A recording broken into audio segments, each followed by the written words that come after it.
Hello everyone and welcome to another episode of New Game Plus, and today we have some Assassin's Creed in here. Now, which particular one, you guys are probably wondering, considering there's so many versions of the damn thing. It is actually Assassin's Creed 3. Now, I'm not a huge Assassin's Creed fan per se. I played Assassin's Creed 2 because a friend of mine advised me.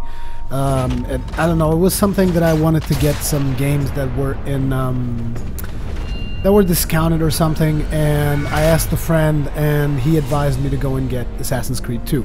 So I got Assassin's Creed 2, I played through Assassin's Creed 2, and I actually really liked Assassin's Creed 2. The problem with it is I feel they kind of milked down the franchise a little bit.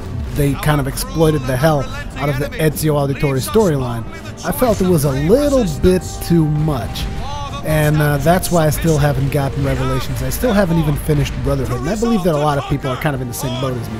However, this particular one, Assassin's Creed 3, is set in the American Revolution era, I believe. And it is looking to be different from the other ones. I mean, for starters, it's definitely a departure from the story of Ezio Auditore. And the thing about Assassin's Creed games is it's always an experience of almost like visiting new locations. Like, obviously with the Ezio Auditore history, it's usually somewhere throughout Italy, if I'm not mistaken. I'm not sure where Revelation takes place, but at least Brotherhood, up to the point where I played it, it's still Italy. So this one, Assassin's Creed 3, is going to be in, I believe that you guys refer to it as Colonial America, something like that. And I think it looks good. I mean, just look at this. This is all gameplay right now, the stuff you're watching right now. Like, the guy is just climbing through trees, going, like, all over the place. And it's looking fluid. That's the whole thing with the Assassin's Creed, I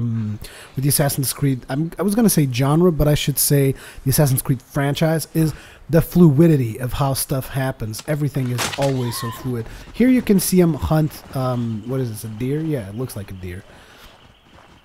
And he's going to be skinning it too. And this is probably one of those quests. I mean, I thought it was funny that they were showing this quest, because it almost reminds me of those typical World of Warcraft quests. It's like, oh, why don't you go ahead and kill 10 boars for me? This one's like, oh, why don't you go ahead and kill a deer and bring me the meat? Now, obviously, you got ambushed by wolves, and Ubisoft kind of flexing their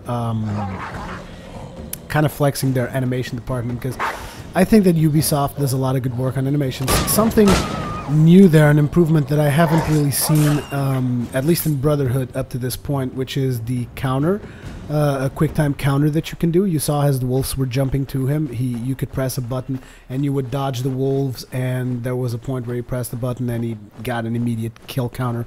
Now, kill countering is something that is usual in combat with Assassin's Creed, but not like this. Usually you're fighting off a guard or something, and you're blocking, and when the guy's about to attack, you will hit your, I think it's the attack button, is the square or something, and you will get an immediate kill on whatever you were fighting against.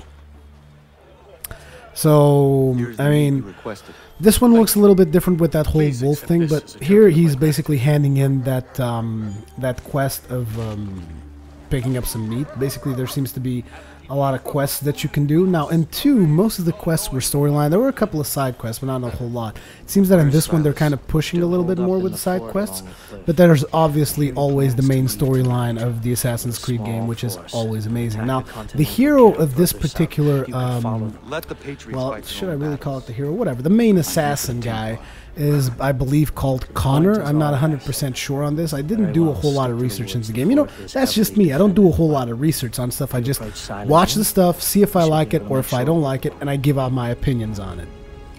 Obviously, when necessary, I do some research. But this particular section here, you can see that he is going to be riding a horse, showing you guys that you can still ride horses, whatever. But in this one, there's actually a more impressive section that I actually don't have the video of. But they played it in the Sony conference, and it was really cool. There's like this boat fighting section. I'm pretty sure that anyone who's interested in Assassin's Creed 3 has seen this. There was this section where you're on a boat, and he's just like shooting across the bow to another boat, and just like this big naval battle. I thought that was pretty cool. Once again, guy climbing on trees. Now, here is where they stretch it just a little bit. Now, I'm not sure how many of you guys, you know, let me just refer to this right here. This harpoon thing is amazing. but the place where I feel that they're stretching it is the trees, because those branches should fall down and stuff. But anyways, you saw him use someone there as a shield to survive that firing squad.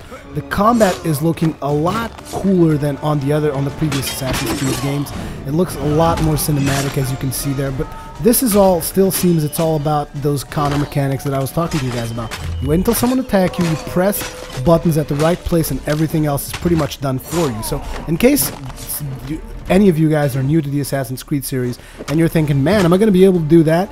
Yeah, you're going to be able to do exactly what you're watching in this demo. It's not just crap that they're putting out just to get you to buy the game. The animations are actually that good in all of these games, and you're going to be able to do that stuff. But I'm not exactly sure it's going to feel as satisfying to you as what you're watching right now, because it's mostly about counter. It's like they attack you, you counter. Like this right here, aerial assassination, really cool. The aerial assassinations were one of the most satisfying points to me in the Assassin's Creed games.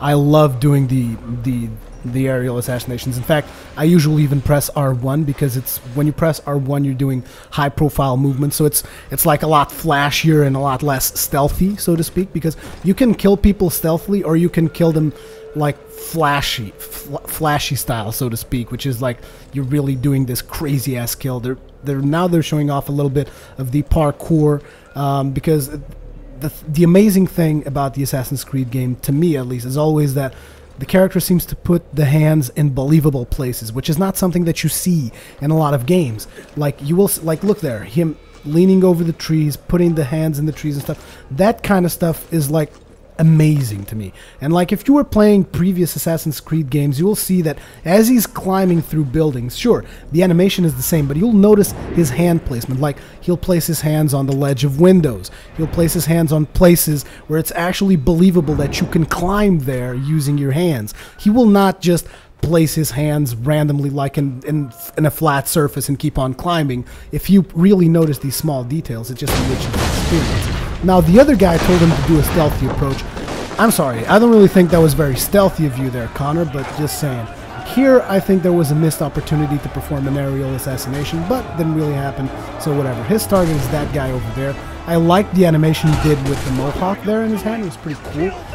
In there, if you noticed, he picked up a rifle, and he stabbed that guy in continuous motion. It was pretty cool, and now for the assassination.